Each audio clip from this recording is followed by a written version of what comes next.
жериндеги бул баары утулуп, жерди ачарчылык жабыркатат.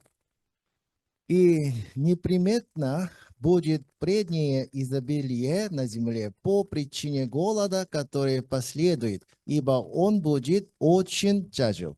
Ошондо молчулуктан кийин келген ачарчылыктын кесепетинен жердеги мурунку молчулук билинбей калат, анткени ачарчылык аябай катуу болот. А что сон повторился фараону дважды, это значит, что сие истина Слово Божие, и что скорее Бог исполнит сие. Ал эми фараондун түшүнүн 2 ирет кайталанышы Кудай сөзүнүн чындык экенин жана жакын арада Кудай анын орундатарын билдирет. И ныне да усмотрит фараон мужа разумного и мудрого, и да поставит его над землею египетской. Эми фараон акылдуу, даанышман адам караштырып көрүп, аны Мисир жерине эл башчы кылып койсун.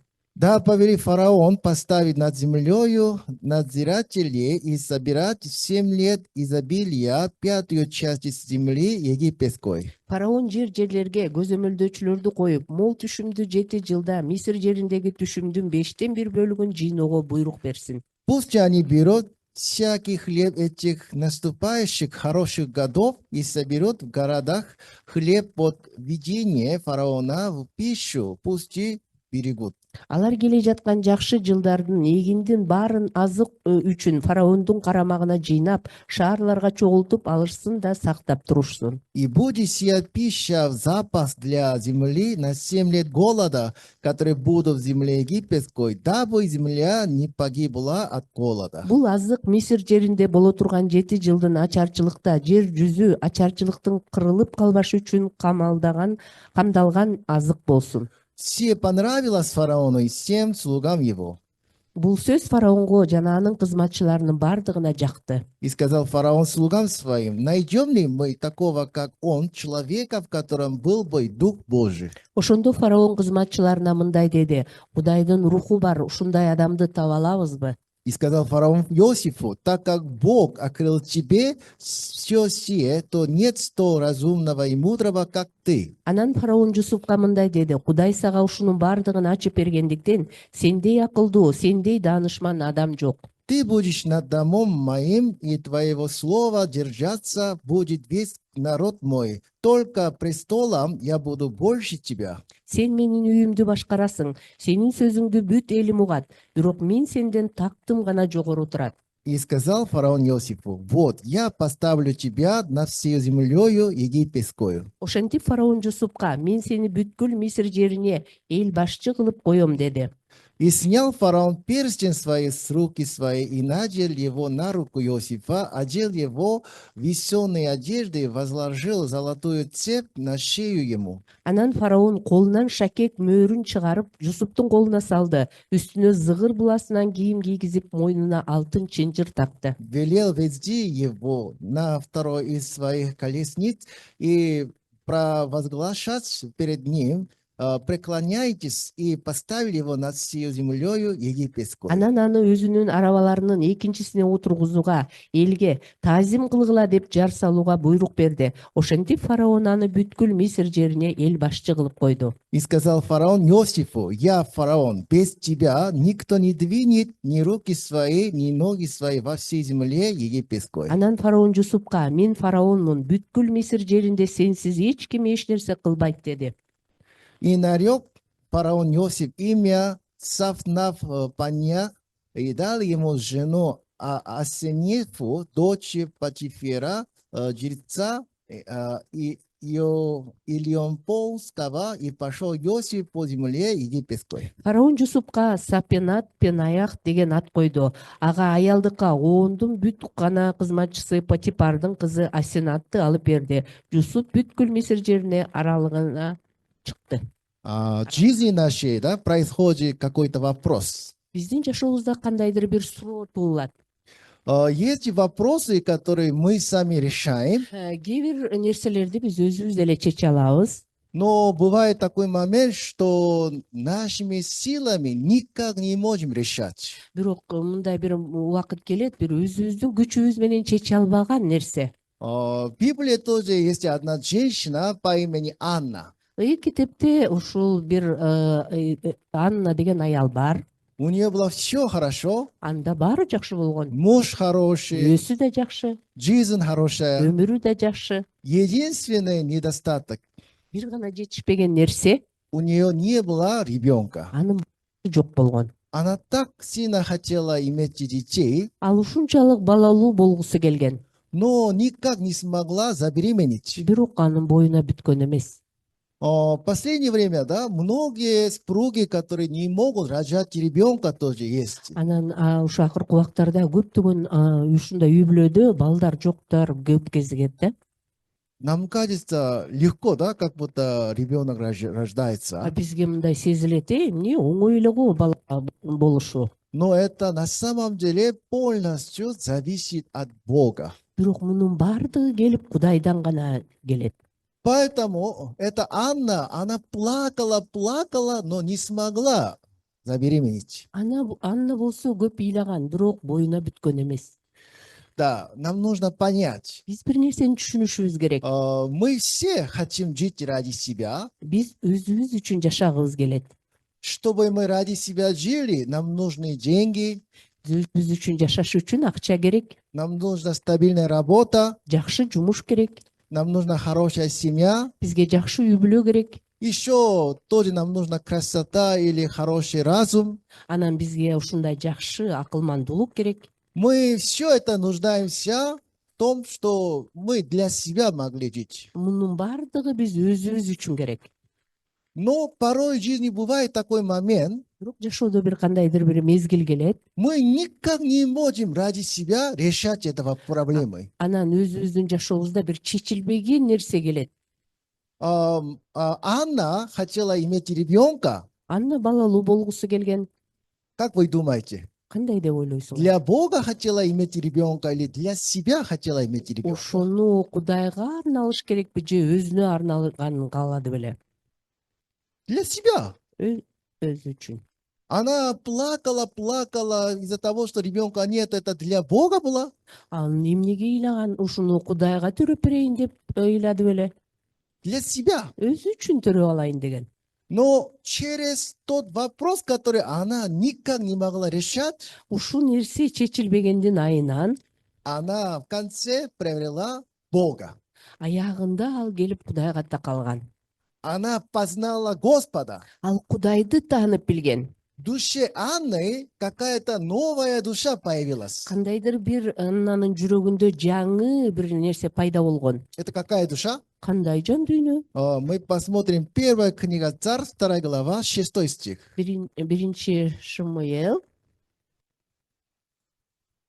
2 глава, 6 стих. экинчи бөлүм, 6 кырса Шмуэл. Господь умерщвляет и оживляет, низводит в преисподнюю и возводит. Теңир өлтүрөт жана тирилтет, өлгөндөр жаткан жайга түшүрөт жана чыгарат. Господь делает нищим и обогащает, унижает и возвышает. Теңир жакырдантат жана байытат, кемсинтет жана көтөрөт. Что она поняла? Ал эмнени түшүнгөн? Господь унижает и возвышает. Теңир басынтат жана көтөрөт. Она хотела сама ради себя жить. Ал өзү үчүн жашагысы келген.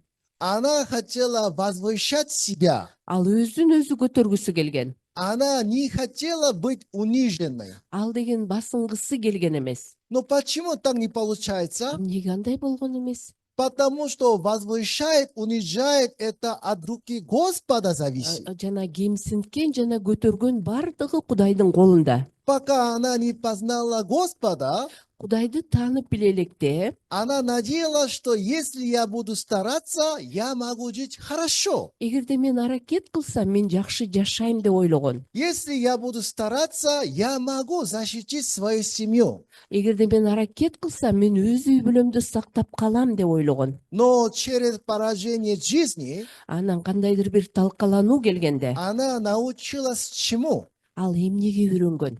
Оказывается, это все от Господа зависит. Мунун бардыгы келип Кудайдан экенин билген. Амен. Да. Тогда Кто вложил в сердце Анны, якобы она сама могла жить ради себя? А ким салган Аннанын жүрөгүнө өзү аракет кылыштын? Кто обольстил ее? Ким аны көтөргөн? Сатана. Шайтан көтөргөн. Правда? Мы посмотрим Исайя 14 глава, 12 стих. Ишая 14 бөлүмдү ачабыз.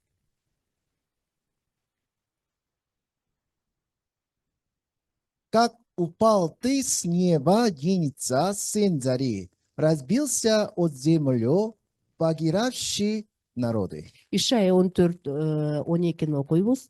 Таң жылдызы, таң уулу, сен асманда кандай куладың? Элдерди тебелеп тепсөөчү, сен жерге кулап түшүп кандай талкаландың? А говорил в сердце своем: взойду на небо выше звезд Божьих, вознесу престол мой и сяду на горе Соме богов, на краю севера. Бирок сен өз жүрөгүңдө мындай деп айттың эле: асманга чыгып тагымды Кудайдын жылдыздарынан жогору коем, тоодо сансыз кудайлардын арасында түндүктүн четинде отурам деп. Зайду на высоты облачные, буду подобен Всевышнему.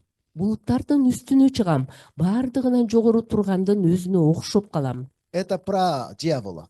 Бул шайтан жөнүндө. Да, смотрите, Эми карап в көргүлө. душе дьявола были некоторые планы. Шайтандын жүрөгүндө кандайдыр бир пландар бар болгон. Первый: взойду, Чыгам, вознесу, көтөрүлөм, сяду, отурам, и потом еще взойду. анан дагы көтөрүлөм деп. Вопрос. Суроо, Среди этих планов что получилось? ушул койгон планында эмне гана аткарылды? Что получилось? Эмне болду? Он, наоборот, с неба резко упал. Ал деген асмандан кайра кулады го. Среди творения Божьих Кудай жараткандардын арасында впервые, кто в своем сердце имел такое желание, кимде биринчи жолу пайда болду ушундай жүрөк? якобы я сам могу ради себя возвышать. Мен өзүмдү өзүм көтөрө алам деген. Я сам могу себя делать лучшим. Мен өзүмдү өзүм жакшы кыла алам деген. Впервые сатана имел такое желание. Шайтанда ушундай биринчи пайда болгон ушундай каалоо. Тогда сатана же это как начальник ангела был же. Шайтан ал деген эң биринчи ушундай периште болгон. Имея такую великую силу, Анда улуу күч болгон. сатана успел выполнять свои планы. Ал эмне өзүнүн планын аткара алдыбы? У него получилось? Аныкы болдубу? Нет. Жок. Эй, повторите за мной. Нет. Аны кайталагыла. Ни одного плана не Бир получилось. дагы планы аткарылган эмес шайтанда. Наоборот, он резко упал с неба. Ал асмандан жерге түшкөн. Ничего не получилось. Эч нерсе аткарылган эмес. Почему? Эмне себептен? Возвышает, унижает только кто решает? Гө- Только Бог решает. Ооба, көтөргөн жана ылдый түшкөнгө Кудай гана. Из-за того, что сатана захотел, это не значит, что сатана может это делать. Анан шайтан каалоосу бар болсо, ушул аткарыларына Книга Йоб почитайте. айыпты окуп көрсөңөр, Без разрешения Бога дьявол ничего не может делать. Кудайдын уруксатсыз шайтан эч нерсе кыла албайт. Дьявол даже сам ради себя ничего не мог Ал делать. өзү үчүн дагы эч нерсе кыла алган эмес. Но дьявол такое желание в сердце человека положил. Бирок адамдын жүрөгүнө шайтан салган. Он сам туда не мог этого Ал делать. өзү кыла албаган нерсени, Он сам туда ради себя не мог себя возвышать. ал өзүн өзү көтөрө албаган. Но в сердце человека положил такое желание. Бирок адамдын жүрөгүндө ушундай каалоону салган. Если ты кушаешь плод познания добра и зла, Эгерде сен жакшылыкты тааныган, жамандыкты тааныган түшүм жесек, вы будете как боги. анда силер Кудайдай болуп каласыңар деп. Даже сатана этого не мог делать. Шайтан ушуну да кыла алган эмес. Даже сатана не мог себя возвышать. Шайтан өзүн өзү көтөрө алган эмес. Поэтому он обманул. Ошон үчүн ал алдаган. Он отец лжи. Ал жалганчы. Он в сердце человека положил ложь. Адамдын жүрөгүнө калп жамандыкты салган. Если ты стараешься, Эгерде сен аракет кылсаң, если ты кушаешь плод от дерева познания добра и зла, эгерде сен ушу жакшылык менен жамандыкты таанып калган эме дарактан жемишин жесең, да, я хочу задать вам мен вопрос. силерге суроо бергим келип атат. Зачем нам нужно плод познания добра и зла? Эмне кереги бар ушу жакшылык менен жамандыкты тааныган Когда вам нужно, жемиште? что такое добро, что такое зло знать? Силерге эмне кереги бар жакшылык менен жамандыкты билиштин? На английском know-how. Анан англисче know-how, Как поступить? кандай кылыш керек, Что делать? эмне кылыш керек, Как решать? кандай чечиш керек. На основании вашего рассуждения добра и зла исходит. Силердин ой жүгүртүңөн келет жакшылык менен жамандыкты тааныган. Человек, который кушал плод от дерева познания добра и зла, Ушул түшүмдү жеген жакшылык менен жамандыктын дарагынан что приобрел в конце концов? аягында ал эмнеге ээ болгон? Методы. Өлүм. Методы жизни. Методы жизни, да, способы жизни, Анан кандайдыр бир который ради себя что-то мог бы делать. өз үчүн кыла алган. Сатана обманул человека. Шайтан алдаган адамды. Если у тебя будет много денег, Эгерде сенде көп акча болсо, эти методы делают тебя счастливым. ошондо ушул аракеттериң сени бактылуу кылат деп. Если у тебя будет хорошая учеба, Эгерде сен жакшы окусаң, эти методы делают тебя успешным. анда сен ушундай ийгиликтүү болосуң деп. Если ты какой-то метод имеешь, Эгерде сенде кандайдыр бир аракет болсо, ты можешь себя возвышать. сен өзүңдү өзүң көтөрө аласың. Сатана обманул человека. Шайтан адамды алдаган. После этого обмана сатаны, Шайтандын калпынан кийин через всю жизнь человек старается иметь хорошие способы. анан деген ушундан кийин шайтандын калпынан кийин адам аракет гана кылат жакшы жашоонун. Вы любите золото? Сен алтынды жакшы көрөсүңбү? Не любите? Эмне алтынды жакшы көрбөйсүңөрбү? Наверное, ответа мало, значит, вы не любите золото, да? Анан жооп бербегиңе караганда анча алтынды жакшы көрбөйсүң. Скорее был известный генерал. Бир ушундай белгилүү генерал Он болгон. так сказал, что когда ты видишь золото, считай как камень. Сен алтынды көргөндө аны таштай кылып көргүнүң. Вы тоже, да, имеете такую душу? Силерде да ушундай жан дүйнө барбы? Когда вы видите золото, вы считаете как камень. Алтынды көргөндө ага таштай эсептеген. Так не получается, да? Болбойт анда, Почему? Эмне себептен? Если вы имеете какое-то золото, Эгерде силерде кандайдыр бир алтын у болсо, вас много планов появляется, через которые можете ради себя что-то делать. анан силерде ушундай план туулат, өзүңөргө көп нерсени кылганга. Да, эта кафедра для вас важна? Силер үчүн маанилүүбү? Не важно, да?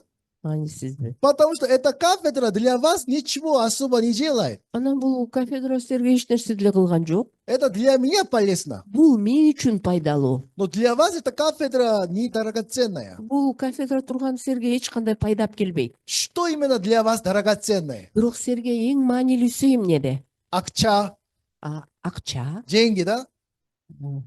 Потому что деньги может для вас много что-то делать. Силер үчүн акча көп нерсени алып келе алат. Все любите деньги, да? Баарыңар эле жакшы көрөсүңөр акчаны. Потому что сатана что сказал? Анткени шайтан эмне деди? Да, если ты имеешь методы жизни, Эгерде сенде кандайдыр бир сенин аракетиң ты болсо, будешь как Бог. анда сен кудайдай болуп каласың. Так ты сатана что вам говорит? Шайтан эмне деп атат?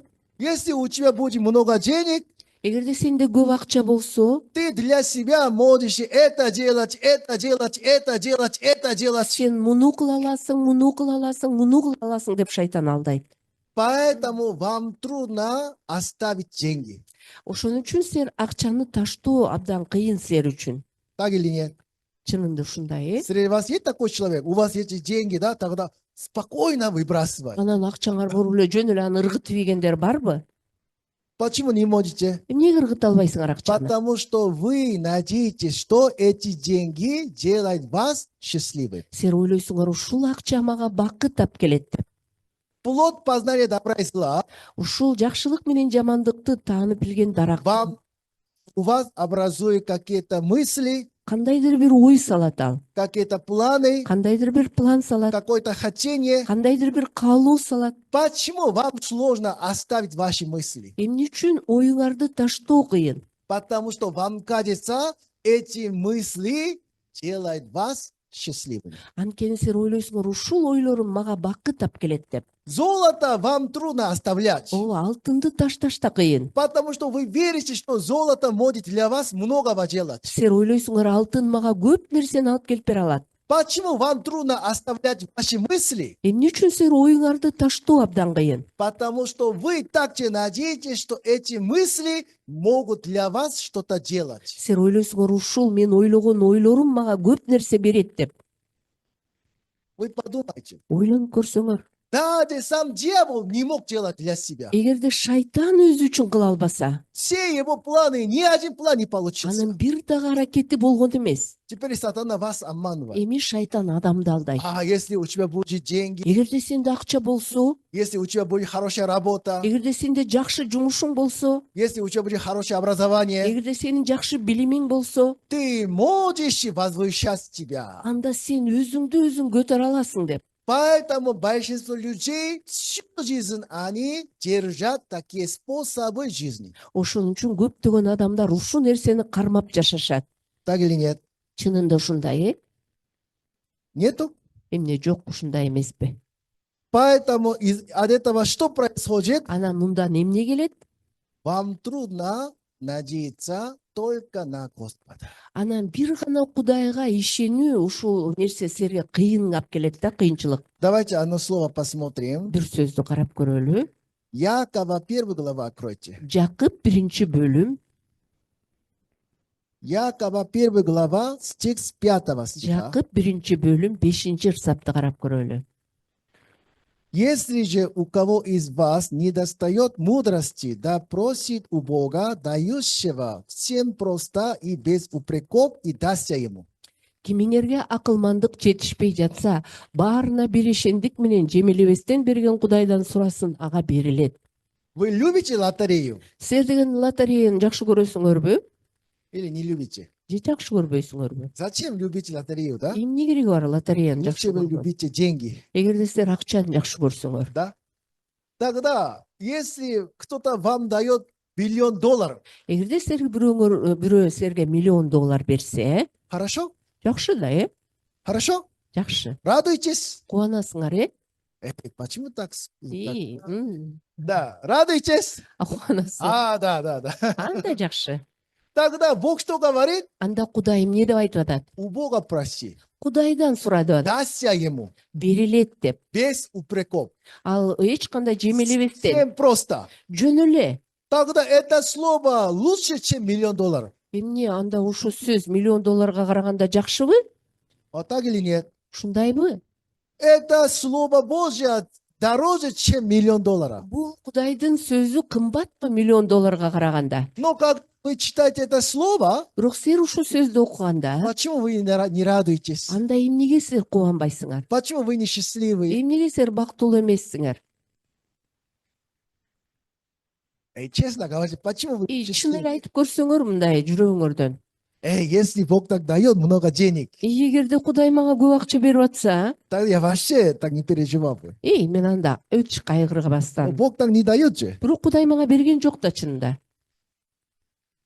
Поэтому Библия что нам говорит? Ошон үчүн ыйык кетип бизге эмне деп айтат? 6 стих. 6-ыр. Но, когда вы простите, но да просит с верою, немало не сомневаясь. Бирок эч шектенбестен ишеним менен сурасын. Анткени шектенген адам шамал айдаган деңиз толкунуна окшош. Библия поставила одно условие. Ыйык кетепте бир гана шарт койгон. Если вы просите у Бога, Эгерде силер Кудайдан сурасаңар, Бог даст вам. Кудай берет силерге. Но есть одно условие. Бирок бир шарт бар. Не сомневаясь. Шектенбестен. Аминь. Аминь. Так, тогда здесь вера и сомнение – это антоним. Ишеним менен жана шектенүү деген бул экөө карама каршы бири бирине. Верою просите написано. Бул жерде жазып турат ишеним менен сурагыла деп. Не сомневаясь. Шектенбестен. Тогда кто живет верою? Ким ишеним менен жашаса, Какое значение? кандай мааниси бар? Сомнения нету. Анда шектенүү жок. Это есть вера. Мына ушул ишен. Наоборот, Анан тескери постоянно у вас эти сомнения, дайым эле шектене берет. значит, у вас веры нет. Анда силерде ишеним жок. Потому что это не вера. Бул ишенимге жатпайт. Почему сомнение появляется? Эмне үчүн шектенүү пайда болот? Потому что кроме Бога у вас еще есть запасной вариант. Серде Кудайдан башка да кандайдыр бир өзүңөрдүн бир нерсеңер жатат да, аракетиңер. Например, мне срочно нужны деньги. Мага аябай ушундай акча керек болуп калган учур. Да, в этом зале столько людей сейчас сидят, Азыр ушунча көп адамдар отурасыңар, а только у Райхан Чифсанима есть деньги, чтобы мне дать. Бул Райхан бир тууганда гана акчасы бар мага бере турган. Я без сомнения только прошу у нее. Мен шектенбестен мен бул бир туугандан сурайм. Вам понятно? Түшүнүктүүбү? Потому что деньги только у нее. Акча менде гана. Поэтому только она дает, поэтому сомнения нету. Ал мага берерине ишенгендиктен менде шектенүү жок. Но когда прошу у нее, Качан мен бул кишиден сураганда, у меня есть еще другой вариант, что моя жена тоже может дать деньги. менин келинчегимде да акча бар деген кандайдыр бир экинчи ой. Тогда я прошу у нее, Ана мен сурайм, Чифсаним, дайте мне деньги. Райхан акча бериңиз. Один день не дает, Бир күн бербей 3 койду, дня не дает, 3 күн бербей койду, неделю не дает. бир жума бербей У койду. меня какая душа Ана возникает? менде эмне көтөрүлдү? Лучше я прошу у моей жены. Мен келинчегимен эле сурасам болмок.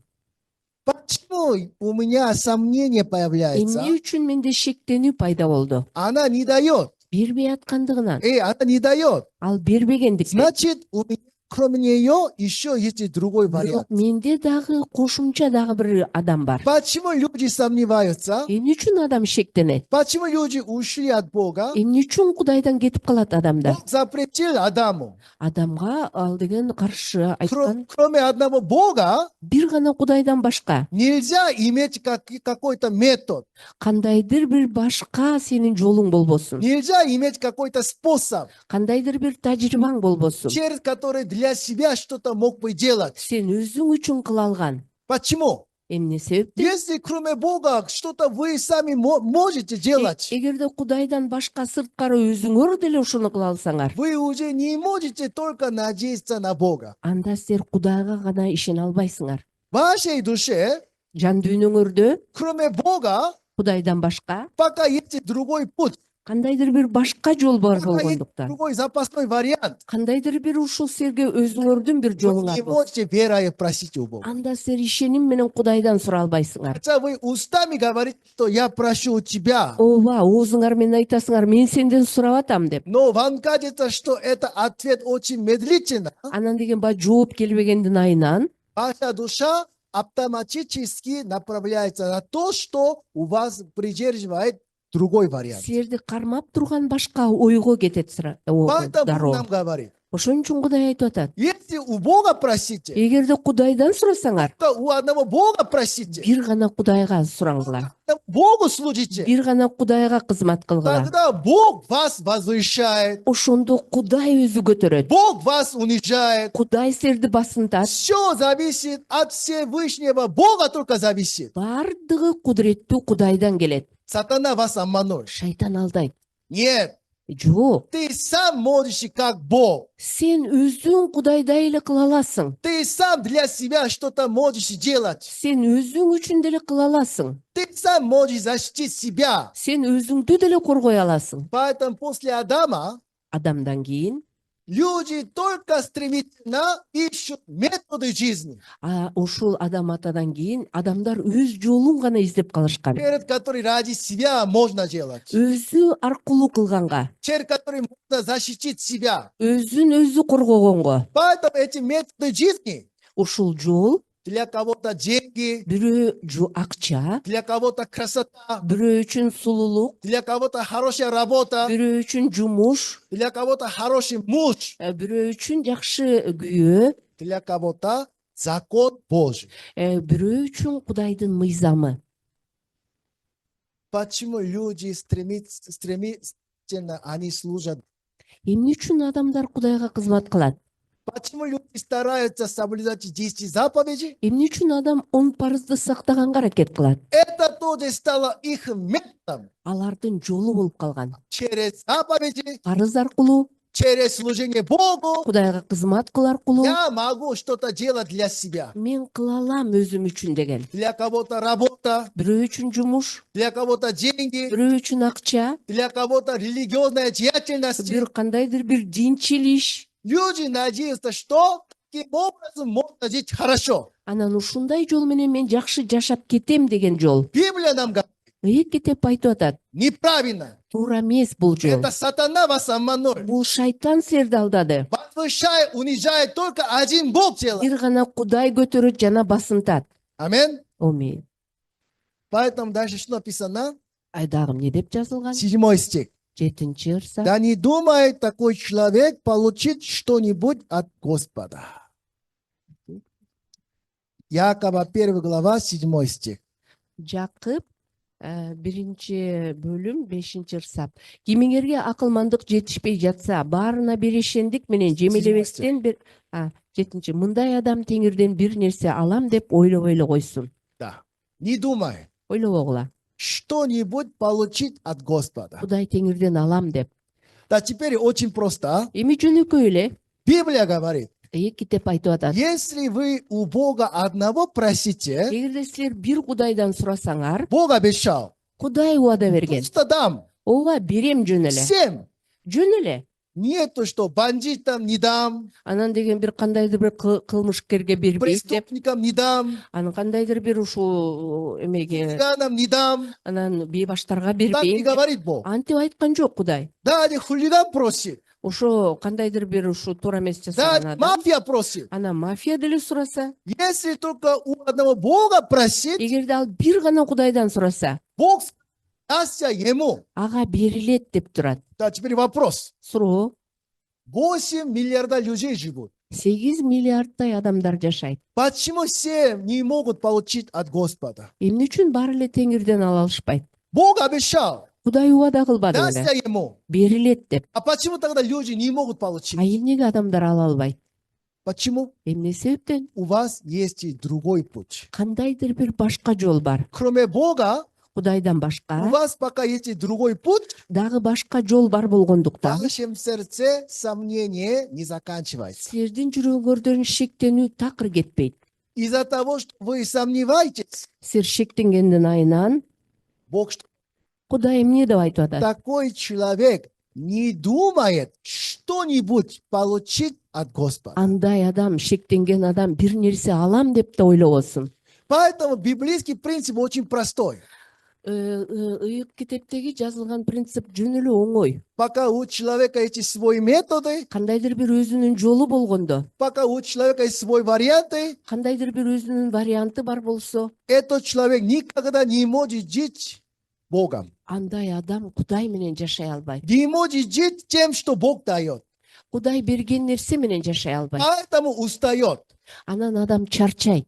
Обязательно придет до предела. Анан бир кандайдыр бир деңгээлге келип токтойт да. Поэтому рано или поздно падают. Аягында келип бардыгы кулайт. Библия нам говорит, Анан ыйык китеп айтып атат. Бог все вам дает. Кудай бардыгын берет. Только у одного Бога просите. Бир гана Кудайдан сурагыла. Тогда Бог вам дает. Ооба, ошондо Кудай берет. Почему сомневаетесь? Эмне үчүн шектенет? Почему вы держите то, что Бог запретил Адаму? Адамга тыюу салган нерсеге эмне үчүн келесиңер? Плод познания добра и зла. Жакшылык менен жамандыкты таанып турган дарак, Когда вы вкусите его, качан анын даамын татканда смертью умрешь. өлүм менен өлөсүң деген. От Бога отделяется. Кудайдан бөлүнүп кетет. От Господа отсоединяется. Теңирден бөлүнүп чыгат. Не может получить от Господа. Теңирден ала албайт ал адам.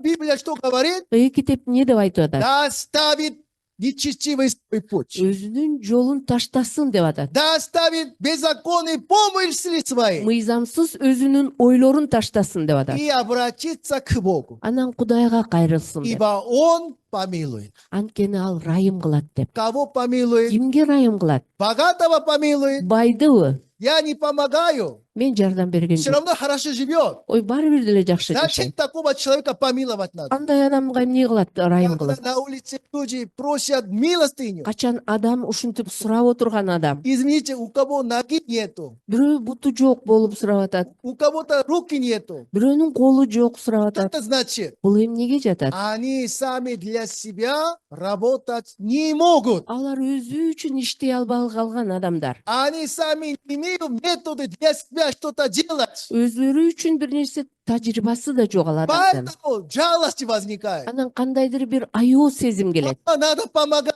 Ой, бул адамга жардам берип коюш Если керек я не го. помогу, Эгерде мен жардам бербесем, этот человек по-другому жить не могут. ал адам жашай албайт го. Тогда пропадает желание людям. Кандай ушундай бир кандайдыр бир жардам бергин келбеген сезим келет. Извините, такой пример. Анан мындай В мисал. перекрестке какая-то женщина сидела. Анан жолдо ушу бир аял отурган. Инвалидной коляске. Анан ал ушундай коляскада Когда отурган. машины останавливаются, Качан машина токтогондо, она просила милостыню у водителей. анан деген ал деген ушундай акча сурап отурганда Ой, жолдо. жалко, Анан аяйсың да. как жизнь сложная. Кандай бул аялдын жашоосу Да, кыйын. несмотря на опасности, Анан ушу жолдо кыйында жерде турса она дагы, в таком месте просит милостыню. анан ушундай коркунучтуу жерде ал акча сурап атат. Была какая-то жалость. Кандайдыр бир аяоо сезим көтөрүлөт. Была желание помочь ей. Кандайдыр бир ушундай жардам бергин келген. Потом ночью, Анан кечинде как Lexus, да? Lexus Land Cruiser анан подъезжает. деген бир ушундай кымбат баалуу машина, Белый Land Cruiser. анан апапакай, Она села на этой машине анан уже ал машинага отуруп алып, и уехала. анан кетип калды дейт кечке бак. Мгновенно пропадает все желания помочь ей. Анан ошондон кийин баягы аяоо сезим кетип, Почему? эмне себептен? Оказывается, это был обман. Бул аял алдаган турбайбы? Да, просит помощи у людей. Адамдардан жардам сурап аткан аял. Видите свой путь. Анын өзүнүн жолу бар экен да. Она по-другому хорошо можно жить. Ооба, ал жакшы жашаган аял. Мгновенно пропадает желание помочь. Анан ушундай жардам берем деген сезимдер жоголуп Вы кетет. почему просите у Бога? Эмне үчүн силер Кудайдан сурайсыңар? Если у вас эти варианты, Эгерде силердин дагы өзүңөрдүн жолуңар бар если у вас болсо, эти методы, которые вы сами ради себя можете делать, кандайдыр бир өзүңөрдүн башка тажрыйбаңар болсо, притом вы у Бога просите, анан Кудайдан да это сурайсыңар. обман, Бул калпка жатат. это ложь. Бул жалган. Вы почему просите у Бога, Эмне себептен Кудайдан сурайсыңар? когда у вас нет пути? Эч кандай жолуңар жок болуп Господи, калганда. помоги мне. Теңирим жардам бер. У меня нету пути. Менде башка жол жок. У меня нету выхода. Менде эч кандай ушундай эме да жок. Если ты не поможешь мне, Эгерде сен чынында мага жардам бербесең, я погибну. мен өлөгө турган Ты адам. помилуй меня. Сен мага райым кыл.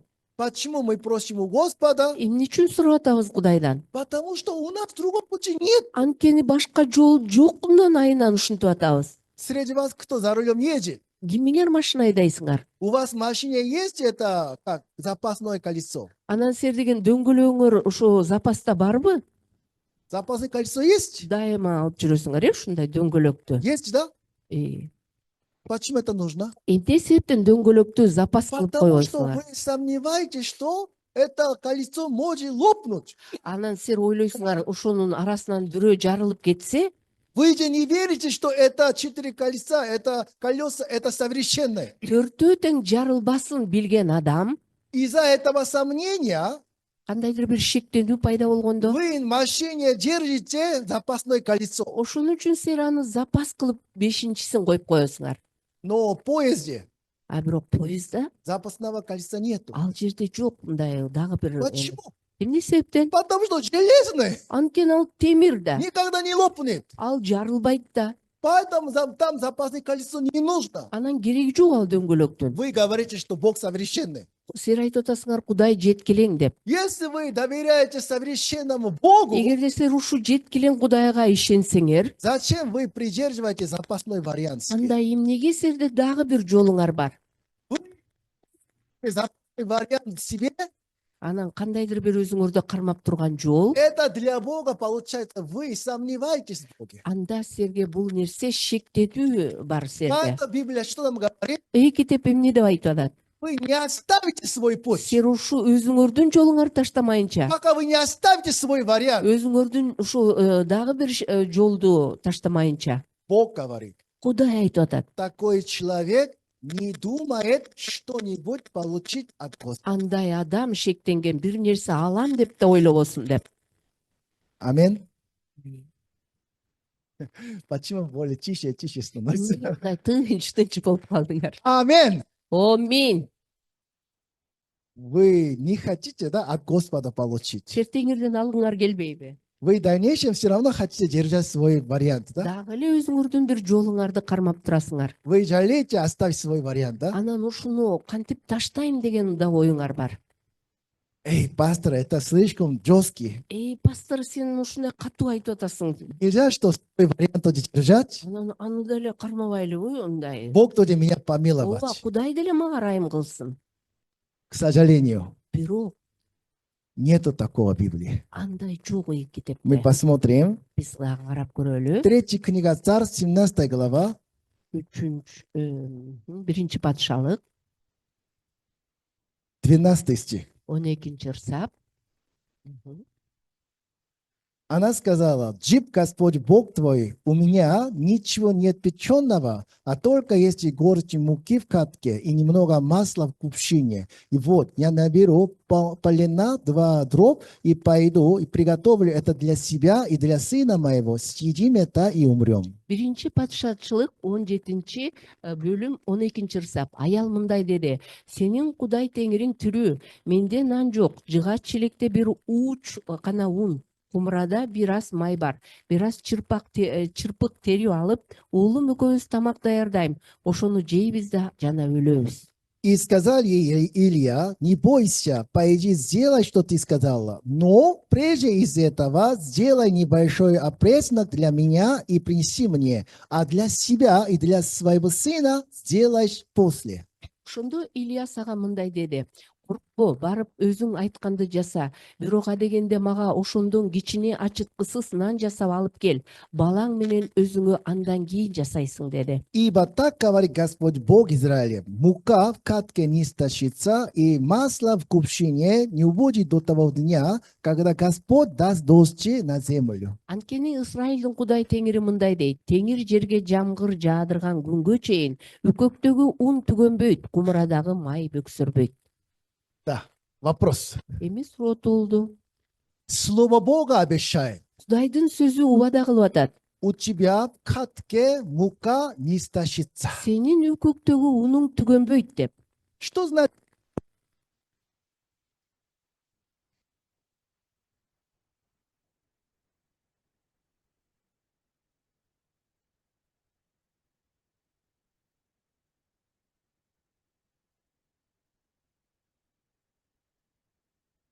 Полная мука, Анан ал жерде толо үкөктө ун, да, тогда 2 килограмма муки все истратила, анан ал жерде 2 килограммдай ундай бар болсо баары түгөндү. тогда мука не истощится. Какой смысл? Анан үкөктөгү ун түгөнбөйт деген эмнеге жатат? Снова полная мука наполняется. Анан кайра үкөктө толуу ун толот. Еще 2 килограмма стратила, Анан кайра дагы аны еще полная мука Анан появляется. кайра үкөктөгү ун толду. Таким образом, десятки раз, 10 жолу, сотни раз. 100 жолу. Тогда даже больше 2 тонна муки. Анан 2 тоннадай ун түгөнсө дагы Она постоянно тратит, ал коротот, но мука постоянно появляется. бирок үкөктөгү ун такыр түгөнбөйт. Тогда она получается бедная женщина или богатая женщина. Ал бай аялбы же кедей аялбы? Почему так? Это я сложно не спрашиваю. Мен ачалык деле мындай Если суроо. вы знаете, громче говорите. Эгерде силер билсеңер катуу үн Богатая или чыгарып бедная? Байбы же кедейби? Да, богатая женщина. Ооба, ал бай аял. Кто обещал? Ким убада кылган? Бог обещал. Теңир ага убада кылган. Почему она сейчас не может получить от Господа такой Эмне жизнь? үчүн ал теңирден ала албайт? Бог обещал. Кудай убада кылган. Почему она не может от Господа что-нибудь получать? Эмне үчүн ал теңирден ала албаган себеби? Потому что у нее есть свой метод. Анткени анын өзүнүн жолу бар. У нее есть своя мука. Анын өзүнүн уну бар. Возможно, ее мука была столько, Анан уну мынча деңгээлде болсо керек. она переживала. Ал кайгырган. Ой, сейчас голод идет. Ой, мындай ачарчылык У меня болуп атпайбы? столько муки. Анда менде ушунча un бар. Буду Анан нам. мен кантип уулум экөөбүз жашап Нельзя кетебиз. много кушать. Көбүрөөк жебейли. Сынок, слушай меня. Балам ук. Нельзя 2 порции кушать. 2 порция жебегиниң уулум. В день 1 хлеб. Анан бир күнү бир эле нан Ты жейли. понял меня? Сен түшүндүңбү балам? Мама. О мама, апа. И как этого они живут? Анан эптеп септеп Все жашашат. равно мука меньше становится. Un болсо түгөнгөндөн түгөнүп баратат. Переживание больше становится. Кайгы көбөйөт.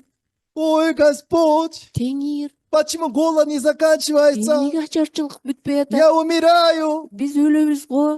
Убери голод. Ой, ушу ачарчылыкты Убери алсаң. голод. Ачарчылыкты алсаң. Почему ты меня не благословляешь? Эмне үчүн сен У баталабайсың? меня мужа нету. Менин жүйөм жок. Мука заканчивается. Un түгөнгөндөн түгөндү. Почему моя жизнь такая тяжелая? Эмнеге менин жашоом мынчалык кыйын? Почему тяжелая? Эмнеге кыйын? Потому что она придерживает свои муки. Анткени ал өзүнүн унун өзү кармап тургандыктан. Когда эта катка, да, наполняется новыми муками, Ал деген качан үкөктөгү un жаңы un менен толот. когда ее мука закончится, Ал өзүнүн уну түгөнгөндө. когда ее метод закончится, Качан ал өзүнүн жолу түгөнгөндө. когда ее запасной вариант закончится, Анын өзү кандайдыр бир сактап койгон жолу тогда токтогондо. новая мука появляется. Ошондо ал жерге жаңы un келет. Конечно, вы хотели бы так жить. Ооба, сен ушунча жашагаңар келген. Не, я придерживаю запасной вариант. Ой, жок, мен кармап турушум А керек. свой метод тоже я не буду оставлять. Анан өзүмдүн жолумду деле таштабайм. Просто, Господь, ты благослови меня. Жөн эле баталачы Кудай. Если у нее катке пока горсть муки остается, Үкөктө un кала берсе, новая мука не появляется, жаңы un келбейт аяка. не прибавляется. Кошулбайт ал жерге. Это совсем по-новому появляется. Бул башкача жаңы жол менен келе турган Вам нерсе. нужно понять о духовной жизни. Сен руханий жашоонун кандайдыр бир принципи Бог бар. для вас не помощник.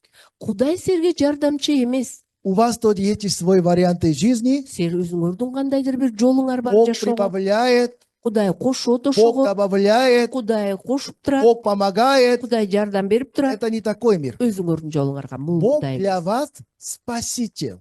Кудай силердин куткаруучуңар. Если Эгерде мен куладым, я сам умею плавать. эгерде мен сүзүп баратып сүзө Я в албасам, воде игрался, анан мен сууда мындай эметтим, потом устал. анан чарчадым. Потом помогите! Анан мен кыйкырам, жардам бергилечи Тогда мага. спасатель подошел, Анан чогуп баратканда меня куткаруучу келген. подтолкнул, Анан мага жардам берип, я обратно мог вернуться. анан мен кайра жээкке келдим. Это спасатель меня спас от воды или помог? Ал мага куткаруучу мага жардам бердиби? Жардам бердиби ал? Помог. Ооба, жардам Он берди. не спас меня. Ал мени куткарган жок. Он просто помогал. Ал мага жөн эле жардам берди. Потому что я тоже мог плавать. Анткени мен деле чаба кура алам. Но теперь я упал в воду. А мен сууга түштүм. Я вообще не умею плавать. Мен чаба кура албайм. Рукой махал. Анан Кудайга, Ну, ой, помогите. ата мен айттым, жардам берчи. Жардам берчи Никого деген. нету. Бирок эч ким Силу жок. потерял. Күчүмдү Опустил жоготтум. руку. Колум түшүп калды. Господь, бери мою душу. Анда менин жанымды алгынын Кудай дедим. Я потерял сознание. Мен эс учумду жоготтум. Тогда спасатель вошел в Качан воду. куткаруучу келгенде Меня вытащили от воды. мени суудан чыгарды. Искусственное дыхание делал. Анан деген мага мындай дем алганыма жардам берип, Меня оживил. анан мени тирилтти. Тогда что я говорю? Анда мен эмне деп айтам? Спасибо, что ты помог мне. Ой, рахмат, сен мага жардам бергенге деп айтамбы? Так надо говорить. Ушинтип айтыш керекпи? Или, ой, благодарю, ты спас мою жизнь. Сен менин өмүрүмдү сактап калдың деп айтам. Сегодня Бог для вас кто? Кудай силерге ким? Помощник? Жардамчы эмне? Или сами своими силами живете? Өзүңөрдүн күчүңөр менен жашайсыңар. Только когда вы устаете, Анан чарчаганда гана, когда не достает, Анан силерге күч жетпегенде, тогда Бог чуть-чуть помогает вам. анан кичине Кудай жардам берип Вы коет. такому Богу верите? Силер эмне ушундай Кудайга ишенесиңерби? Это не Бог, который сотворил небо и землю. Бул асман менен жерди жараткан Кудай эмес. В Библии Бог говорил, Ыйык китепте айтып атат. я никогда свою славу другим богам не дам. Мен эч качан өзүмдүн даңкым менен бөлүшпөйм дейт. Если вы тоже что-то могли бы делать для себя, Эгерде өзүңөр кыла алсаңар өзүңөр үчүн, и Бог помог вам, анан Кудай силерге жардам берсин. тогда кому слава? Кимге даңк? Половину вам, Жарым силерге, половину Богу. жарым Кудайга. Бог сказал, А Кудай айтып атат, никогда так не делай. эч качан мындай кылба. Бог только один, Кудай жалгыз. от до. Анан башынан аягына Все чейин от Бога начинается. бардыгы Кудайдан Все башталат. Богу возвращается. Бардыгы Кудайга кайрылат. Один Бог все делает. Бардыгын кылган бир гана Это Кудай. совершенный Бог. Бул жеткилең Кудай. Он никогда другим богам свою славу не дает. Ал эч качан башка Кудайлар менен даңкы менен бөлүшпөйт. Никогда не пошел компромисс с вами. Эч качан силер менен ушундай келишимге келбейт. Давай ты делай 10%, Бир 10% кылып койчу деп. а 90% я буду А делать. 90-ун мен жасап берейин деп. Давай, у тебя муки столько есть. Сенде кичине мына унуң бар экен. Остальные 900 килограмм я добавлю. Анан мен 900 граммды ошону мен кошуп берем Он унуңа. никогда так не действует. Кудай эч качан мындай кылбайт. И новая мука появилась. Жаңы ун пайда болуш үчүн. Когда горсть муки закончится, Качан деген бир уч ун түгөнгөндө, тогда новая мука появляется. ошондо жаңы ун ал жерде пайда болот. Чем занимается? Илья. А Ильяс эмне кылып атат? Слуга Божий чем занимается? Ошондо Кудайдын кулу эмне кылып атат? Чтобы вас соединил с Богом. Силерди Кудай менен бириктириш Чтобы в үчүн. вашей жизни деяния Бога началось. Силердин жашооңордо Кудайдын керемети көрүнүш Чтобы в үчүн. вашей жизни новая мука появилась. Силердин жашооңордо жаңы ун пайда болуш үчүн. Слуга Божий ваши варианты забирает. Силердин ошол башка жолдоруңарды алат. На что вы надеетесь? Эмнеге таянсаңар, Ваши человеческие способы, кандайдыр бир адамдык аракеттер, ваши запасной варианты. кандайдыр бир ошол өзүңөрдүн жолуңа, Это слуга Божий отбирает. ошондо ал Кудайдын кулу алып салат. Поэтому слуга Божий, когда выглядит по-человечески, Кудайдын кулу адамдык болгон көрүнгөндө, он такой жестокий, ал деген аябай жаман ырайымсыз, у него нет любви. анда сүйүүсү жок. У нас только последней муки осталось. Ой, бизде кичине учуун калды го. Что, это даже хочет забрать? Эмне ушуну да алгысы келип атабы? Вообще у него есть совесть или нет? Жаты барбы ушунун? Он вообще понимает наше положение или нет? Ал биздин акыбалыбызды түшүнөбү? Поэтому, когда вы слушаете Слово Бога через раба Божьего, Качан силер Кудайдын сөзүн, Кудайдын кулунун аркылуу укканда, вам кажется, как будто вредно для вас. анан силер үчүн пайдасыздай сезилет. Вам кажется, как будто ущерб для вас. Кандайдыр бир силерге бир жакшы нерсе алып В келбегендей. конце концов, какой человек принимает такой голос? Кандай адам ушундай үндү кабыл алат? В то время Ильястын убагында много вдов было в Израиле. көптөгөн жесир аялдар болгон. Почему только эта одна вдова получила милость Бога? Эмне үчүн ушул гана жесир аял алган? Она что сказала? Ал эмне деген? Съедим это Муну жейбиз, и умрем. анан өлөбүз. Она что поняла? Ал эмнени түшүнгөн? Она до сих пор держала свой способ. Ал деген өзүнүн жолун бекем кармап турат. От этого страдала. Ошон үчүн кыйналган. От этого мучилась. Ошон үчүн ал кыйналып Если жашаган. до конца держите свой способ, Аягына чейин ушу өзүнүн тажрыйбасын кармаса, тогда так и умрет. анан ушул жол менен өлөт.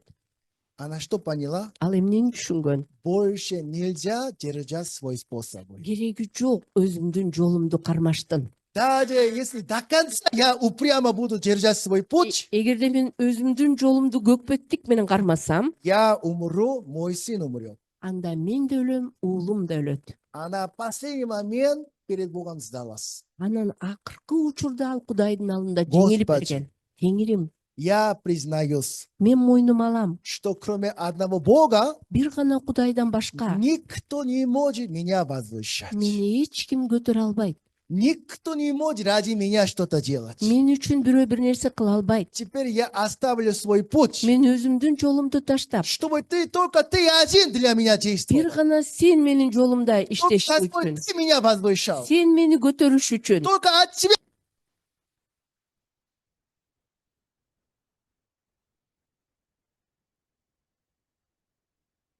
Штаб. Этот человек живет новой мукой, Ал адам жаңы ун менен жашап новой баштайт. силой живет, Жаңы күч менен жашайт. новой надеждой живет. Жаңы үмүт менен жашайт. Живет тем, что Бог дает. Кудай берген нерсе менен жашап Это баштайт. совсем другая жизнь. Бул такыр башка жашоо. Сегодня многие люди, Бүгүн көптөгөн адамдар они не понимают о мире Божьем, Кудайдын дүйнөсүн түшүнбөгөндүктөн поэтому не могут получить от Господа. Кудай теңирден ошону түшүнө ала албайт.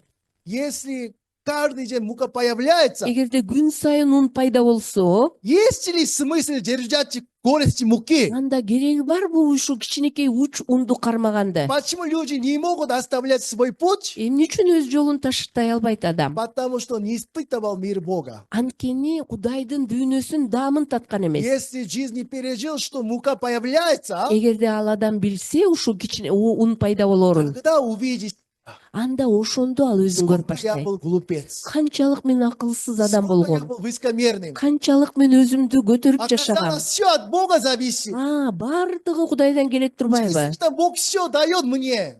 Бардыгын берген Кудай турбайбы? Почему я сомневался? Эмне үчүн мен шектендим? Почему я придерживал свой последний вариант? Эмне үчүн мен өзүмдүн эмемди, акыркы жолумду кармадым да? Тогда человек понимает, что все из-за моего неверия произошло. Мунун бардыгы менин ишенбегендигимден пайда болгон. Спасение души тоже одинаково. Жан дүйнөнүн куткарылышы так эле ушундай. Сегодня многие люди ходят в церкви, Көптөгөн адамдар жыйынга жүрүшөт. хотя Иисус пришел, чтобы умер за наши грехи пришел. Эгерде Иса биздин күнөөлөрүбүз үчүн өлсө дагы, Притом люди говорят, что они грешные. алар деген мен күнөөкөрмүн деп жашашат. Почему не могут освободиться от греха? Эмне себептен күнөөдөн бошоно албайт? Почему не могут иметь вечный мир и покой? Эмне үчүн улуу тынчтыкка ээ боло албайт? Почему они не могут получить от Господа прощение греха? Эмне үчүн Кудайдан күнөөдөн кечирүү ала албайт? Год просит прощения. 1 жыл кечирим сурайт. 5 лет просит прощения. 5 жыл кечирим сурайт. 10 лет просит прощения. 10 жыл кечирим сурайт. Почему до сих пор не получил прощение греха? Эмне үчүн ушу күнгө чейин күнөөдөн куткарылуу алган жок ал адам? Потому что кроме Иисуса Христа Анткени Иса Машаяктан у сырткары них есть другой вариант. дагы бир башка жолу бар. Кроме Иисуса Христа Иса Машаяктан у сырткары них есть другой путь для спасения души. кандайдыр бир башка жол бул жан дүйнөнүн куткарылышына. Поэтому не может получить от Господа прощение греха. Ошон үчүн Кудай теңирден күнөөдөн куткарылууну ала албайт. Амин. Амин. Галатам 3 глава 10 стих. Галаттыктар 3-бөлүм 10-ырсап.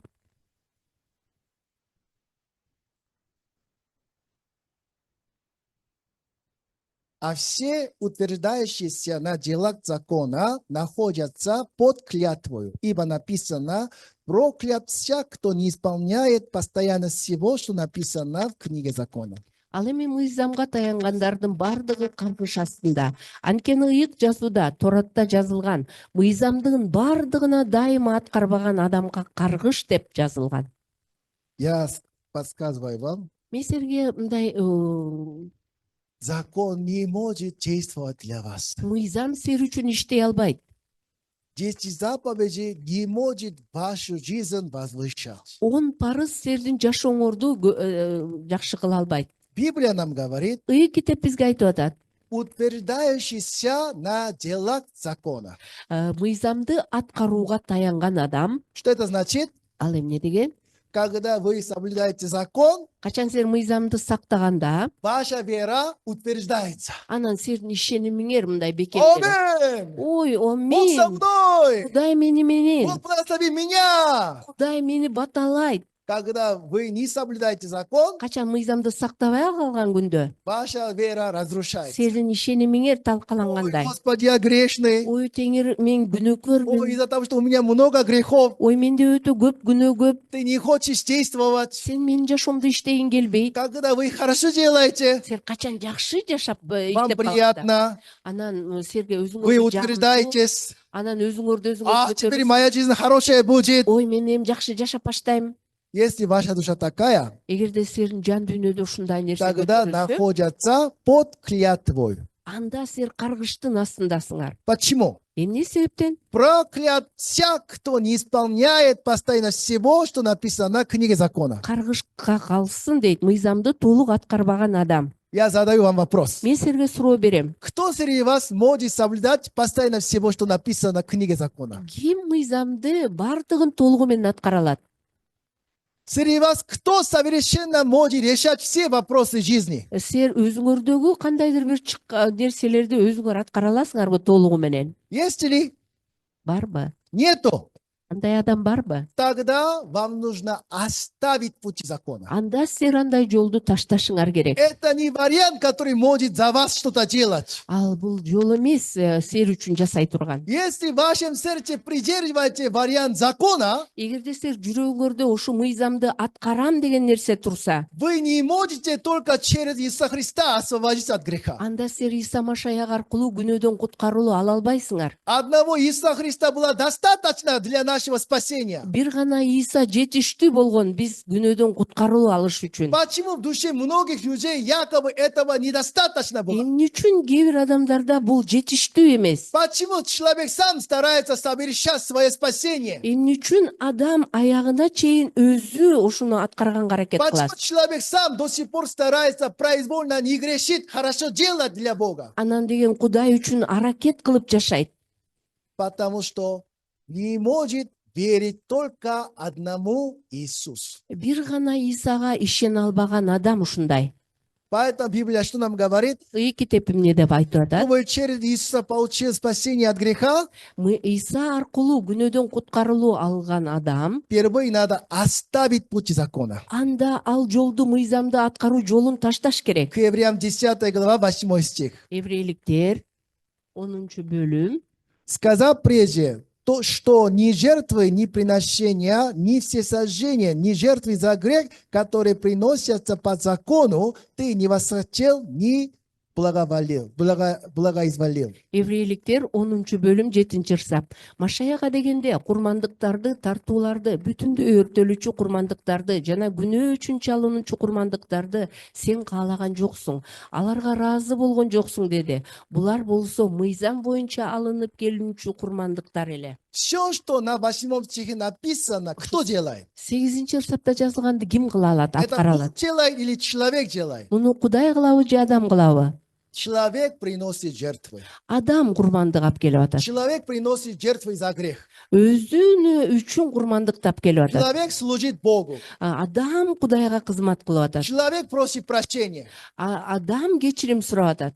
Это ты не восхотел. Сен муну каалаган жоксуң деп турат. Вы не думаете, Сен ойлоп койбогула. что вы что-то для Бога хорошо делаете? Силер бир Кудай үчүн бир жакшы иш кыла алам деп, Это Богу угодно. буга Кудайга Так жагымдуу не деп. думайте. Анти ойлобогула. Это не восхотел. Муну Кудай каалаган эмес. Это Богу не угодно. Муну Кудайга жактырбайт. Почему? Эмне себептен? Потому что среди вас никто не может совершенно делать. Силердин араңарда бирөөңөр да жеткилең түрдө кыла албайт бул Бог нерсени. принимает испорченную жертву. Кудай ушундай бузулган курмандыкты кабыл албайт. Бог не принимает порочную жертву. Кудай ушундай адамдан келген нерсени кабыл албайт. Совершенная жертва только один. Жеткилең нерсе бул бирөө гана. Только Иисус Христос. Бир гана Иса Машаяк. Аминь. Амен. Поэтому в 9 стихе написано. Анан 9-сапта жазылып турат. Потом прибавил, вот иду исполнить волю твою Божию, а меняет первое, чтобы постановить второе. Андан кийин мындай деп кошумчалады. Мына, мен сенин эркиңди аткаруу үчүн бара жатам, Кудайым. Экинчисин күчүнө киргизүү үчүн биринчисин алып таштайт. Пока мука человека не закончится, Адамдык кол түгөнмөйүнчө аракет, мука Господа не придет. анда жаңы уң келбейт. Пока человек сам для греха что-то делать не закончится, Адам күнөөнүн куткарылуу үчүн бир нерсе кылып бүтмөйүнчө, от Господа прощение греха не придет, анда Кудайдан келбейт күнөөдөн кечирүү. а меняет первое, Биринчини алып таштап, чтобы постановить второе. экинчисин коюш үчүн. Без первого обменения Биринчисин алып таштаймайынча, второе не происходит. экинчиси күчүнө кирбейт. Второе это что? Экинчиси деген бул эмне? Только через Иисуса Христа все наши грехи прощаются. бир гана Иса Машаяк аркылуу күнөөлөр кечирилет. Аминь. Аминь. Поэтому в 10 стихе написано, Анан 10 сапта эмне деп турат? по сей-то воле. Биз- Какая воля? Первое оставить, поставить только второе. 10 сапта эмне деп турат? Биз Кудайдын ушул эрки боюнча Иса Машаяктын бир ирет курмандык алып келген денеси аркылуу ыйыкталдык. Освящены мы единократным приношением тела Иисуса Христа. Биз Кудайдын ар бир это какой стих? 10 стих. Аха.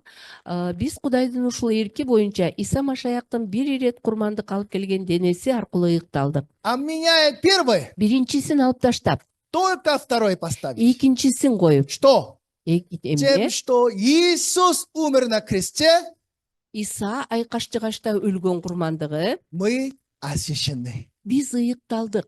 Тем, что Иисус умер на кресте, Иса айкаш жыгачта өлүү аркылуу мы праведны. биз адилетпиз. Тем, что Иисус умер на кресте, Иса айкаш жыгачта өлүм аркылуу мы уже прощены. биз күнөөдөн кечирүү алдык. Аминь. Аминь. Это есть Евангелие Божие. Мына ушул жакшы кабар. Сегодня многие люди, не оставляя первое, Биринчисин таштабастан көп адамдар стараются принять второе. экинчисин кабыл алганга аракет кылат. Поэтому в душе у них каша-маша получается. Ошон үчүн алардын жан дүйнөдө ушундай баш аламандык. Когда смотрят на Иисуса, Качан Исаны караганда якобы грехи прощены. күнөөлөр кечирилди, Когда смотрят на себя, өзүн караганда все равно они грешные. анан күнөөкөр болуп көрүнөт. Поэтому всю жизнь они что говорят? Анан өмүр бою эмне деп айтышат? Аллилуйя, мы искуплен кровью Твоею. Биз сенин каның менен күнөөдөн куткарылуу алдык. И давайте помолимся. Анан келгиле сыйыналы деп. Господи, прости меня, Эгер бизди я кечирип кой, грешный. мен күнөөкөрмүн. Во время хвалы Анан даңктоо мы учурунда говорим, что мы прощены. биз айтабыз, биздин күнөөлөрүбүз Во время кечирилди деп. молитвы Анан сыйынуу мы убагында снова просим прощения. анан кайра ыйлайбыз, кечирип кой деп. Почему люди так живут? Эмне үчүн адамдар ушинтип жашайт? Потому что не оставляя первое, Анткени биринчисин таштабагандыктан хотели верить в Иисуса Христа. экинчи Иса Машаякка ишенгиси Амен. келишкен. Сегодня мы читали текст. Биз бүгүн окудук. Именно однажды фараон приснился. Анан фараонго түш кирген. 7 лет урожай будет. 7 жыл түшүм болот. После этого 7 лет голод будет. Андан кийин ачарчылык келет. Что это значит? Анан бул эмне жөнүндө айтып атат? Бог дважды показал. 2 жолу көрсөткөн. Это не только касается одного фараона. Бир гана фараонго тийиштүү эмес бул. Это сон касается всех нас. Бул түш бизге да тийиштүү. В жизни вашей есть изобилие. Сиздин жашооңордо кандайдыр бир токчулук В убакыт жизни бар. вашей есть такой момент, что что-то хорошо получается. Анан бир жакшы жасай турган, жакшы жасала турган К иштериң болот. сожалению, Анан бирок, когда у вас что-то получается, анан жакшы болуп турган учурда, ваша душа подгордится. анан жан дүйнөңүз өтө көтөрүлөт. Тогда вы считаете, что «О, я могу хорошо делать». Ой, мен жакшы жасай албай турбаймынбы деген нерсе пайда болот. Мудрый человек. Ой, мен акылдуу турбаймынбы? Это великий Вавилон я построил. Ой, Вавилонду мен курбадымбы? Как только вы становитесь верить себе, Качан сен өзүңөргө ишенип баштаганда, у вас в жизни начинается голод, анда ошол сенин жашооңордо у вас в жизни ачкачылык келет. начинается изоляция, Кандайдыр бир ушундай бир өзүнчө у вас в жизни начинается поражение. кандайдыр бир талкалануу келет. Но голод мощнее, чем изобилие. Бирок ачкачылык ушунчалык күчүнө В киргендиктен, конце концов, вся человеческая жизнь бардык адамдын жашоосу в какой-то момент было хорошо, ооба бир учурда жакшы болгон, потом заканчивается поражением. анан талкаланууга менен бүтөт. Почему? Эмне себептен ушундай Потому болот? что возвышает, унижает, мы не можем делать. Анткени биз көтөрүп дагы ылдый түшүрө албайбыз. Когда ваша душа возгордилась, Качан сенин жан дүйнөңөр көтөрүлүп кеткенде, вы не можете смирить себя. анда силер өзүңөрдү ушунду багындыра албайсыңар. Возвышает человека, тот же Бог один может делать. Өйдө көтөрүп турган дагы Кудай. Смиряет человека, тот же только Бог один может делать. Анан багындыра турган дагы Кудай. Аминь. Аминь. Поэтому фараон что обнаружил? Фараон эмнени көргөн? Его страна погибнет. Анын өлкөсү өлөрүн көргөн адамдардын. Фараон, он же царь. А фараон болсо падыша. по внешнему условию, сырткы эмеси боюнча, шарт боюнча он такой человек, что все можно делать для себя. ал өзү үчүн бардыгын кыла ала турган адам. Но в чем разница между нами и фараоном? Ушул фараон менен биздин айырмабыз эмнеде? У нас мало возможностей что-то для себя мы делаем. Бизде аз эле мүмкүнчүлүк бар өзүбүз үчүн жасаганга. Все равно мы не можем признаться, что нам самим нельзя управлять своей жизнью. Биз өзүбүз мойнубузга ала албайбыз. Мен өзүмдүн жашоомду өзүм башкара алам деген. У этого царя фараона все было. Фараондо бардык нерсе болгон. В то время самая мощная страна. Ал ушундай жакшы өлкөнүн бири болуп эсептелген. Царем в этой стране. Ал жерде ал падыша болуп турган. Но лишь через сон Бир түш аркылуу он оставил свое царствование. ал өзүнүн падышачылыгын таштаган. Он оставил свое управление. Ал өзүнүн башкаруусун таштаган. Он что признался? Ал эмне деп моюнга алган. Я даже не знал, не мог истолковать, что за это сон.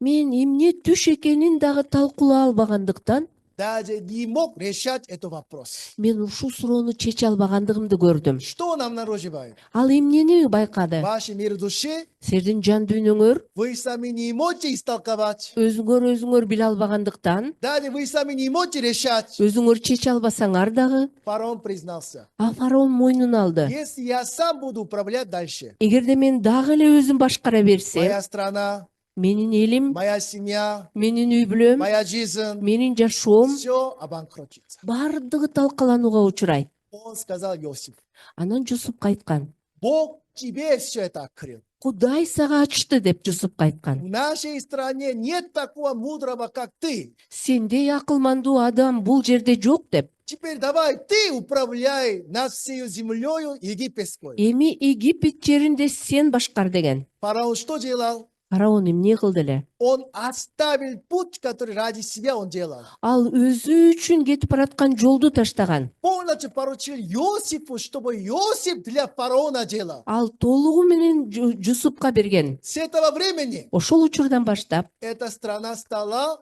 очень хорошо получается. анан ал өлкөдө абдан жакшы бардык нерсе болуп баштаган. Иосиф прообраз Иисуса Христа. Жусуп бул Иса Машаякты чагылдырат. Каждый из вас в вашей жизни, в вашей стране царь.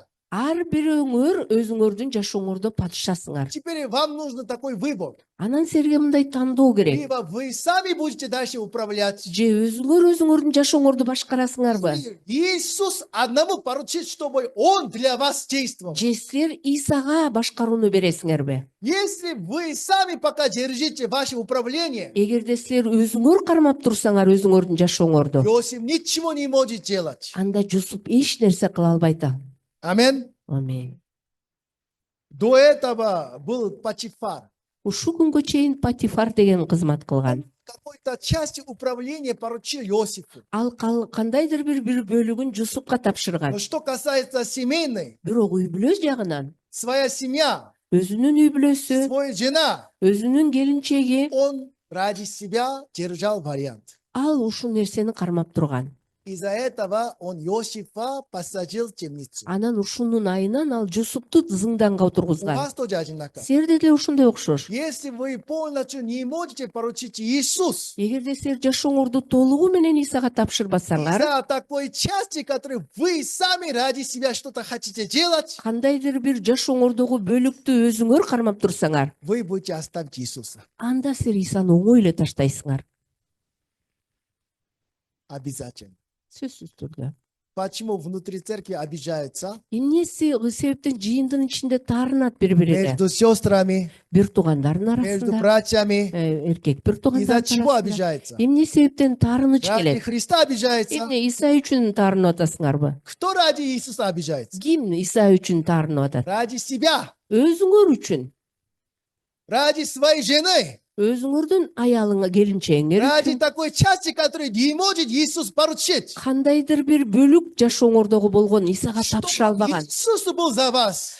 Иса үчүн, Чтобы Иисус защищал вас. Иса силерди коргош үчүн. Вы не можете поручить Иисус, аны эмне Исага тапшыра албайсыңарбы? Тогда из-за этого вы потеряете Иисуса. Ушунун айынан сер Исаны жоготуп Из-за аласың. этого вы посадите Иосифа в темницу. Ошон үчүн сер ошол үчүн Жусупту зынданга В темнице отургузасыңар. что может делать Иосиф? Ал түрмөдө эмне кыла алат?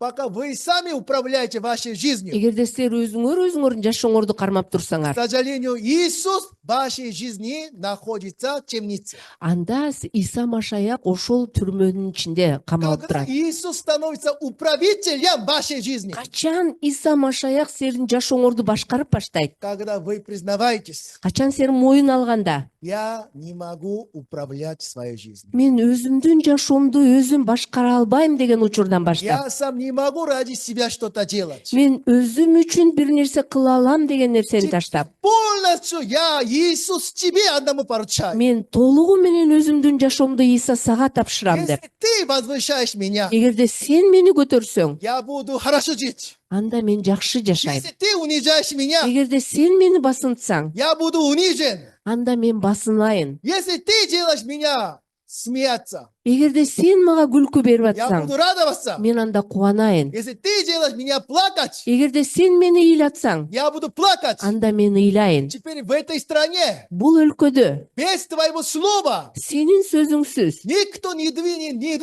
руки, ни ноги. колун да бутун да жылдыра албайт бул өлкөдө.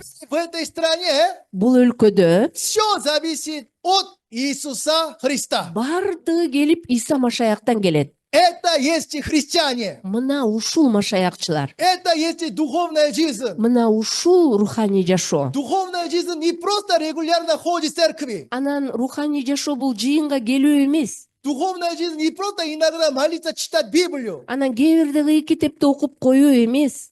Кто хозяин вашей жизни? Надо делать выбор. Анда тандоо керек. Когда вы выбираете Бога, Качан сен Кудайды тандаганда, кроме Бога, остальные варианты, которые вы ради себя что-то думаете, кандайдыр бир силер өзүңөрдүн жашооңорго жакшы жасайм деген ой, надо оставить. ошону да ташташ керек. Тогда действительно Он может для вас все делать. Ошондо ал бардыгын силер үчүн кылат. Аминь. Амин. Аминь. Амин. Вы грешники или праведники? Силер адилетсиңерби же күнөөкөрсүңөрбү? Точно. Чындабы? Эй, фараон, да, Иосифа поставил.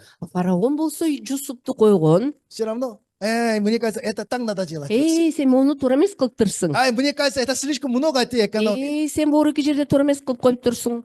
Ну не нужно им продавать. Кереги жок мунун сатуунун. Если постоянно фараон вмешивает Иисус, Эгерде фараон болсо ушул дайыма эле кийлигише берсе, Иисус не может управлять. анда Иса жашоо менен багытталбайт. Многие люди так говорят. Адамдар көп Да, айтат. Иисус меня простил. Ооба, Иса мени кечирген. Но не только Иисус один. Бир гана Иса эмес. Я тоже должен стараться. Ой, мен дали аракет кылайын да. Эта часть я буду Бул стараться. жагын мен кылайын. Я буду стараться произвольно не грешить. Мен күнөө кылбаганга аракет кылайын. Я буду стараться совершить мое Ой, спасение. мен өзүмдүн куткарылуумду бир нерсе кылайын. В одной стране Бир өлкөдө два царя не может быть. эки патша боло албайт. Только Иисус один царь. Бир гана Иса Машаяк патша. Аминь. Амин. Также, если вы получили прощение греха, Эгерде силер күнөөдөн куткарылуу алсаңар, вы грешите, упадете или правильно живете, тоже только от Иисуса зависит. күнөө кылып кулайсыңарбы же кайра өзү көтөрүлөсүңөрбү, мунун бардыгы Машаякта. Поэтому вам нужно только верить в Иисуса Христа. Бир гана Иса Машаякка ишенүү гана алып келет. Аминь. Амин. Иисус, я признаюсь, Ой, Иса мойнума алам. я стараюсь не грешить, это не значит, что я могу не грешить. Анан деген мен аракет кылып күнөө кылбасам, бул дагы эле күнөө кылып кое албайм дегенге жатпайт. Я стараюсь ради себя делать, это не значит, я ради себя что-то могу делать. Анан мен өзүм үчүн бир нерсени кылгым келгенде, бул кылайын деген нерсеге жатпайт. Даже сатана сам даже не мог делать для себя. Шайтан да өзү үчүн эч нерсе кыла алган эмес. Как я могу этого делать? Анан кантип мен кыла алам? Я теперь теперь признаюсь. Эми мен мойнума алам. Только один ты для меня все можешь делать. Бир гана сен менин жашоомдо жасайсың. Чтобы я не согрешил, Эмне күнөө кетирбеш это только үчүн ты один можешь делать. сен ушунун бардыгын сен кыласың. Чтобы я не попал в искушение, Мен кандайдыр бир азгырыкка учурап калбаш только ты үчүн один можешь делать. сен ушул нерсениден да мени Чтобы я сактап не попал в каласың. мошенничество, Мен кандайдыр бир уурулукка туш келип только если калбасың. ты один можешь делать. Сен ушунун бардыгын сен кыласың. Я тебе все поручаю. Мен бардыгын сенин колуңа тапшырам. Ты управляй моей жизнью. Сен менин жашоомду багытта. С этого времени Ушул учурдан баштап от Господа к вам придет мудрость. Теңирден серге акылмандуулук От келет. Господа к вам придет сила. Теңирден серге күч келет. От Господа к вам придет здоровье. Теңирден серге ден соолук келет. С этого момента Ушул учурдан баштап вы можете жить тем, что Господь Бог дает вам. серге теңир эмне берсе сер ошону менен жашайсың. Это есть и духовная жизнь. Мына ушул руханий жашоо. Аминь. Амин. На этом закончим. Ушуну менен бүттүк. Давайте помолимся. Келгиле сыйыналы. Отец Небесный, мы благодарны Тебе, Асмандагы ата биз сага ыраазыбыз.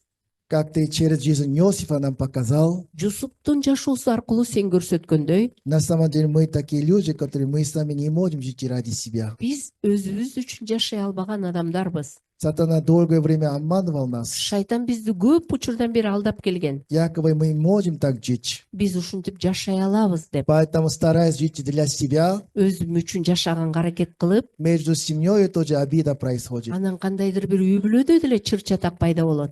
Да, на работе тоже обида происходит. Жумушта деле, Внутри церкви тоже происходит. жыйындын ичинде деле, Даже между странами война происходит. анан өлкөлөрдүн арасында деле согуш болот. Все из-за того, что сатана так обманул. Анткени шайтан алдагандык